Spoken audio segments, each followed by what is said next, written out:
Hi friends, welcome back to my channel. ఈ వీడియోలో మనం ఎన్ఎస్పి స్కాలర్షిప్ ఎలా అప్లై చేసుకోవాలన్నది స్టెప్ బై స్టెప్ క్లియర్ అయితే ఎక్స్ప్లెయిన్ చేస్తాను. సో లేట్ చేయకుండా టాప్లోకి అయితే వెళ్ళిపోదాం. టాప్లోకి వెళ్ళే ముందు ఈ వీడియోకి లైక్ చేసి స్కాలర్షిప్ అవసరం మీ ఫ్రెండ్స్ అందరూ షేర్ చేసేయండి.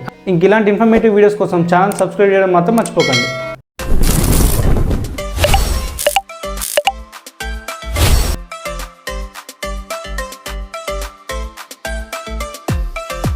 ముందుగా డిస్క్రిప్షన్లో ఉన్న సైట్ లింక్ పైన అయితే క్లిక్ చేయండి, లేదంటే గూగుల్లోకి వచ్చి ఎన్ఎస్పి స్కాలర్షిప్ అని టైప్ చేసి ఫస్ట్ వచ్చిన సైట్ని అయితే ఓపెన్ చేసుకోండి.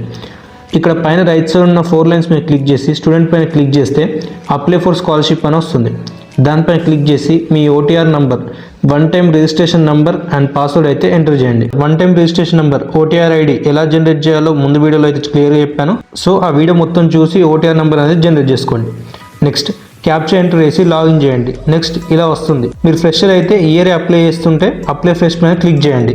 నెక్స్ట్ మొత్తం ఇన్స్ట్రక్షన్స్ అన్ని క్లియర్గా చదువుకొని 5th పాయింట్ అయితే ఇంపార్టెంట్, ఆధార్ అనేది బ్యాంక్తో సీడ్ అయి ఉండాలి. అంటే NPCI, national payment corporation of India, అంటే మన గవర్నమెంట్ నుంచి వచ్చే పెన్షన్స్ కానీ, స్కాలర్షిప్స్ కానీ, సబ్సిడీస్ కానీ ఏవైనా సరే డైరెక్ట్ మన అకౌంట్లో పడాలంటే ఈ సీడింగ్ అనేది చేసుకోవాలి. సో బ్యాంక్ అకౌంట్తో సీడ్ చేసుకోవాలి. సో దీన్ని ఎలా చేస్తారంటే మనది ఏ బ్యాంక్ అకౌంట్ ఉంటుందో ఆ బ్యాంక్కి వెళ్తే వాళ్ళు అనేది చేస్తారు దీన్ని. నెక్స్ట్ స్టేట్ అనేది సెలెక్ట్ చేసుకోవాలి. లైక్ తెలంగాణ అయితే తెలంగాణ, లేదా ఆంధ్రప్రదేశ్ అయితే ఆంధ్రప్రదేశ్ సెలెక్ట్ చేసుకోవాలి. 10th వాళ్ళు అయితే pre matric, inter, degree, PG వాళ్ళు అయితే పోస్ట్ మెట్రిక్. దాదాపు అందరూ స్కాలర్షిప్పే కదా. స్కాలర్షిప్ ఎవరైతే అప్లై చేసుకుంటారో వాళ్ళ పేరు మీద బ్యాంక్ అకౌంట్ అనేది ఉండాలి. ఒకవేళ బ్యాంక్ అకౌంట్ లేకపోతే న్యూ బ్యాంక్ అకౌంట్ అనేది తీసుకోండి. ఏ బ్యాంక్ అయినా తీసుకోవచ్చు. నెక్స్ట్ ఇలా స్క్రోల్ చేయగానే ఇక్కడ అప్లికేషన్ అయితే వస్తుంది. New application 2025 to 2026 fresh proceed పైన క్లిక్ చేయండి. నెక్స్ట్ సైట్ అనేది ఇలా ఓపెన్ అవుతుంది. ఇక్కడ సెకండ్ ఆప్షన్ ఉంటుంది కదా, ఫిల్ అప్లికేషన్ అని, దానిపైన క్లిక్ చేయండి. ఇక్కడ ఇన్ఫర్మేషన్ ఆల్రెడీ సేవ్ అయి ఉంటుంది, ఎందుకంటే మనం ఫస్ట్ స్టెప్లోనే ఎంటర్ చేసాం కాబట్టి మొత్తం సేవ్ చేసుకుంటుంది. పర్సనల్ ఇన్ఫర్మేషన్ మొత్తం ఓటీఆర్ నెంబర్ని బట్టి సేవ్ అయిపోతుంది. ఇక్కడ ఎంటర్ చేసి ఇన్ఫర్మేషన్ మొత్తం కరెక్ట్గానే ఉందా లేదా 1-2 సార్లు అయితే చెక్ చేసుకోండి. డీటెయిల్స్ ఎంటర్ చేశాక మళ్ళీ చేంజ్ చేసుకోవడం అనేది కుదరదు. ఒకవేళ మళ్ళీ చేంజ్ చేయాలంటే అప్లికేషన్ అనేది విత్డ్రా చేసుకొని మళ్ళీ న్యూ అప్లికేషన్ చేయాల్సి ఉంటుంది. నెక్స్ట్ మీ కమ్యూనిటీ ఏదైతే ఉంటుందో అది ఇవ్వండి. రిలీజియన్ అండ్ ఫ్యామిలీ ఇన్కమ్ వచ్చేసి సర్టిఫికేట్లో ఎంత అమౌంట్ అయితే ఉంటుందో అంటే ఎంత వేయండి. దివ్యాంగన్ అంటే మీరు ఫిజికల్ హ్యాండిక్యాప్డ్ అయితే ఎస్ అని ఇవ్వండి, లేదంటే నో అని ఇచ్చేయండి. నెక్స్ట్ ఇక్కడ పేరెంట్స్ ప్రొఫెషన్కి అయితే ఒక లిస్ట్ అయితే ఇస్తారు, అందులో ఉంటే సెలెక్ట్ చేసుకోండి, లేకపోతే సింపుల్ అదర్ సెలెక్ట్ చేసుకోండి, ఏం కాదు. ఓకేనా. Marital status unmarried, any one of the parent not allow ఉంటే నాట్ అప్లికేబుల్ అని పెట్టండి. లేకపోతే ఆప్షన్ సెలెక్ట్ చేసుకోండి. ఇక్కడ అడ్రస్ వచ్చేసి మీ పర్మనెంట్ అడ్రస్ అయితే ఇవ్వాలి. డిస్ట్రిక్ట్, లోకాలిటీ, హౌస్ నెంబర్ లేదా స్ట్రీట్ నెంబర్, ఈ అన్ని డీటెయిల్స్ ఫిల్ చేశాక సేవ్ అండ్ నెక్స్ట్ అనే ఆప్షన్ పై క్లిక్ చేయండి. నెక్స్ట్ ఇన్ఫర్మేషన్ సేవ్ అయ్యాక నెక్స్ట్ అయితే ఓపెన్ అవుతుంది. ఇక్కడ ఇన్స్ట్రక్షన్ డీటెయిల్స్ అయితే ఇవ్వాలి. ఇక్కడ మీ ఇన్స్టిట్యూషన్ డీటెయిల్స్ అయితే ఇవ్వాలి. సెట్ ఇన్స్టిట్యూషన్ అనే ఆప్షన్ మీద క్లిక్ చేసి మీ state, district and institution name, college name అయితే ఎంటర్ చేసేయండి. సో ఇక్కడ లిస్ట్ అయితే వస్తుంది. ఈ లిస్ట్ లో ఉన్న మీ కాలేజ్ అయితే సెలెక్ట్ చేసుకోవచ్చు. ఈ స్కాలర్షిప్ ఓన్లీ 11th క్లాస్ వాళ్ళు మాత్రమే ఎలిజిబుల్, అంటే intermediate first year. So 11th class లో అప్లై చేసి ఉంటేనే 12th లో రెన్యూ అనేది చేసుకోవచ్చు. 12th లో అప్లై చేసుకోవడానికి మాత్రం ఉండదు.